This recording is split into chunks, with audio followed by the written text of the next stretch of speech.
What's up, NBA fans? Dom2K on the mic, and here we are in the 2017 playoffs, and the Cavaliers are snug in the Eastern Conference Finals pretty much to nobody's surprise. There was mass concern about their defense toward the end of the regular season, but we all knew, barring any injuries, that they were going to be in the conference finals at least. Interestingly enough, while LeBron James was in the midst of playing some of the best basketball we've seen from him last series, he dropped a quote saying he simply has nothing left to prove in his career. And for a player that had so many mountain-high expectations upon entering the NBA at such a young age, that's a pretty significant thing to be able to say. So, do I agree with him? Well, if you watched the first big video on my channel from almost a year ago now, ironically one of the exact things I said at the end of that video was that LeBron had reached a point where there was really nothing left significant for him to prove in his career. And since LeBron himself decided to validate that a few days ago, I figured I'd elaborate and give 4 reasons why LeBron's career has been solidified already one way or another, and he just simply has nothing left to prove. Number 4, lived up to the hype straight out of high school. Although allowing players to come straight out of high school is a rule that's long since been eliminated, we all still understand how a hype train works. Where right now Lonzo Ball is being expected to live up to his dad's expectations, when LeBron was just 19 years old, he was already being expected to try and live up to Michael Jordan's legacy. He came into the league averaging nearly 21 points, 5.5 rebounds, and nearly 6 assists a game, which is pretty big time for a kid that would have only been in his first year of college.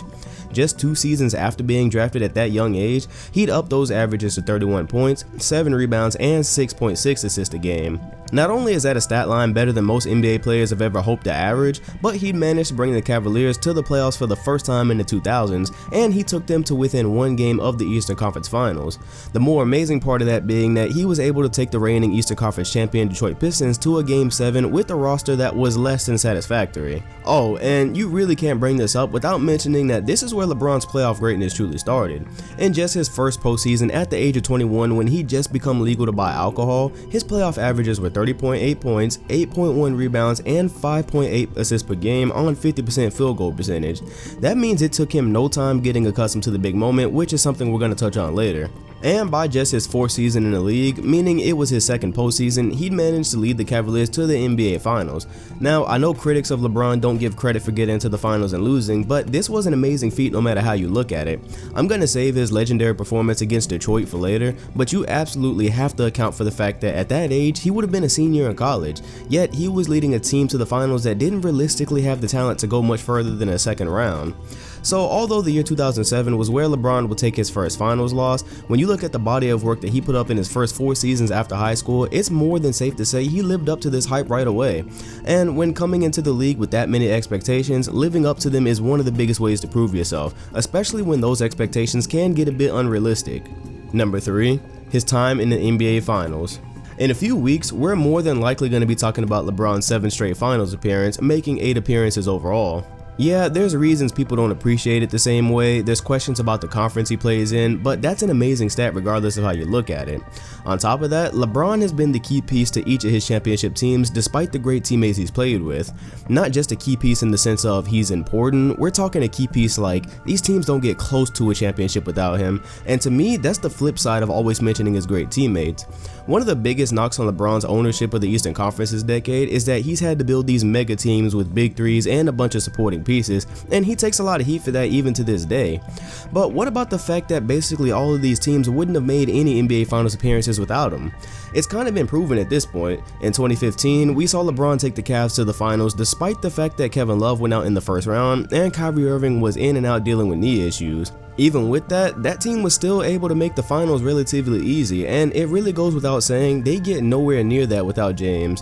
This applies to the Miami Heat too. His Miami teams were very talented, especially in 2013 and on, but remember that in the year 2014, Wade was pretty hampered with knee issues also. As a matter of fact, for that playoffs, he only averaged 17 points a game. Still, Miami managed to make the finals, but do you think that for a second that would have been the case if James was slowed by injury? Even go back to 2012 when the Heat lost Bosh in the semifinals. That team still made the finals, largely because of LeBron's dominance. See Game 6 of the Eastern Conference Finals if you don't believe me.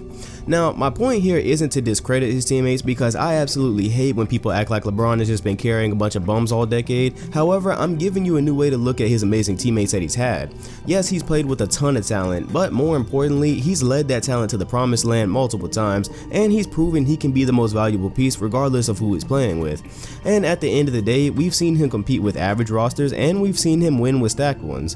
What else does he need to do to prove himself in that department? Take his talents to the Nets and lead them to the finals? Number 2, he's routinely shined on the big stage. You can tell me LeBron isn't clutch, and I'll kind of understand where you're coming from. If you're talking about his last second shots and go ahead buckets, yes, LeBron doesn't have the greatest track record with those. But if you're still calling LeBron a choker in 2017, I'm sorry, but at this point, you're just fooling yourself. This goes back to the LeBron legacy video I made last July, where I talked about the times he's responded while his legacy was truly on the line. I didn't include in that video the moments where his legacy wasn't exactly on the line, but he still ended up coming up huge. I would say the first time LeBron was really on the big stage with a lot of pressure would probably be the 2007 Eastern Conference Finals against the Detroit Pistons. Yes, it's true the Pistons no longer had Ben Wallace at this point, who was a big part of them being such a great team. However, that team was still way more talented than Cleveland even without him, and when it came down to Game 5 and the series was tied, James put on what was easily one of the greatest playoff performances ever. Down the stretch, he scored Cleveland's final 25 points of that game and 29 of their last 30. Just take a minute to wrap your head around the fact that he literally finished that game by himself with nobody helping with the offensive load against a Pistons team that was ranked second in opponents' points per game scored that year. They won by 2, and had James not have completely dominated the end of that game, it's very unlikely they would have won the series, being that it would have taken a Game 7 in Detroit to do so. In the 2008 NBA playoffs, he pushed the Celtics' new Big 3 to the brink, and it took that amazing Celtics team 7 games to off a Cleveland roster that again did not have another legitimate threat outside of James.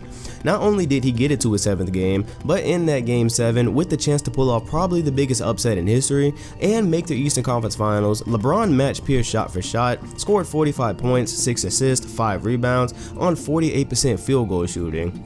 Despite those efforts, the Cavs would be sent home, but not before James got the game to within a point late in the 4th quarter. The final margin was only 5. Again, there's no credit for losing, but as far as proving yourself on a big stage, he did everything he could of that game. Hell, you can even go to the 2009 playoffs. Here, there wasn't exactly one game that served as a potential career-defining moment, but he played like an android in those playoffs, as you can see from the tape. And if the tape isn't enough or you just weren't around, his averages were 35.3 points a game, 7.3 assists, and 9.1 rebounds, and that should tell you everything you need to know about his efforts that year. In the end, they just ran up against an Orlando team that was constructed better, but his stat line for that playoffs is comparable to or better than almost any of Jordan's stat lines during the championship years. As you can see, this could go on for quite some time, but for the sake of not being redundant on points I've talked about in previous videos, I'll just remind you of the Game 6 closeout / massacre in Boston from 2012, Game 6 and 7 in 2013 against the Spurs, the entire 2015 finals carrying effort that almost worked, 2016 Game 7 triple-double, game-saving block on Iggy. You get the point here. LeBron has been thrown into so many huge moments in his career, and yes, there's the ones like 2011 against the Mavs or the 2010 series against Boston where he went away quietly, but way more often than not, win or lose, he's just made his presence felt, and he's got nothing left to prove in that department. And just so you can see his overall performance laid out for you, here's his stats for all 7 NBA finals he's been to so far: 26.8 points a game, 9.7 rebounds, and 7.1 assists. That's a monster stat line. That's flirting with the triple-double, and this is in the NBA finals. That's the biggest stage you have in the NBA, so win or lose, regardless of his record, he's been there more often than not.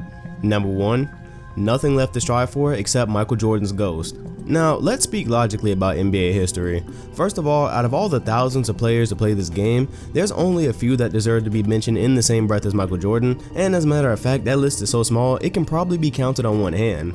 Along with that, the number of players who could say they're chasing the ghost of Jordan and actually be taken seriously is also pretty small. Just to show you how exclusive that list is, a player as amazing as Kevin Durant, before he joined the Warriors, could have said he was chasing Jordan's ghost and nobody would have taken him seriously because he simply doesn't have the body of work to match up despite his amazing talent. When LeBron said it, it actually sparked a serious debate. Sure, there's a lot of people who think he can't get there, then there's the people who think he missed his opportunity already, but despite that, what's important here is that people are even entertaining that idea, and that speaks volumes to what he's done in his career, especially since he's only 32 years old. The biggest thing I wanted to say about this is that when a player gets to a point in his career where the only thing he has improved is that he's the greatest player of all time, he really has nothing left to prove, because that's something that just very well may never happen. Take Kobe Bryant, Bryant, for instance. If you taken the time to study Bryant's work ethic and mindset, which I highly suggest you do, then you know what an obsessive machine he was over the game of basketball. The nights of barely getting any sleep, the ridiculous training regimen he followed, everything he did was only good enough to get him in the conversation with Michael Jordan. It got him in the conversation of being the greatest of all time. However, to this day, popular opinion is that there's still some space separating him from Michael Jordan.